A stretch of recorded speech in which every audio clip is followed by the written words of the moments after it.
Hindi lang po yung mga naputukan, kundi pati na rin yung mga lasing na naaksidente ang ginagamot ngayon sa Jose Reyes Memorial Medical Center. At saksi live, si Salima Refran. Salima?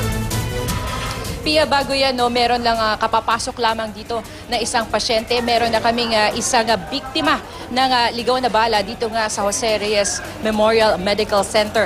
Kanina lang dumating dito sa ospital ang 18 taong gulang na si Vincent Pangan. Bumibili lamang siya ng paputok sa may pritil nang makaramdam na may tumama sa kanya sa kaliwang hita. Pagtingin niya, bala pala ito ng baril. Patuloy siya ngayong ginagamot dito sa ER. Samantala, Pia, 30 na ang bilang ng mga biktima ng paputok na dinala dito sa Jose Reyes Memorial Medical Center. Patagupang bumili ng Piccolo ang 11 taong gulang na si Andre. Pero pistado dahil naputukan at kinailangang dalhin sa ospital. Hindi ko nga po alam eh. Sinabihan ko na po wag bumili. Bumili pa rin po sila. Piccolo, ba't ka nag-Piccolo? Walang, magamutok lang po. May natutunan ka ba ngayon? Wala? Wala pa rin? Meron. Ano? Piccolo rin ang nakasugat sa 10 taong gulang na si John Ray. Galig daw sa kanyang kalaroang paputok na agad sumabog matapos sindihan. Mapapalo ko pa nga po siya kanina eh. Sabi ni Papa niya, wag na raw pong paluin. Sinindahan ko po sa kamay. Tapos pumatok sa akin. Kahit mga nakatatanda na biktima ng Piccolo, tulad ng 52 taong gulang na lalaking ito.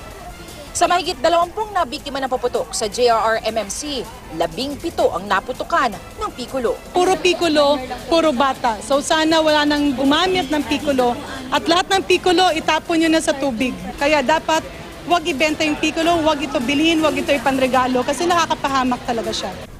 Higit sa paputok, isa pang matinding kalaban ng mga ospital tuwing bagong taon, ang kalasingan.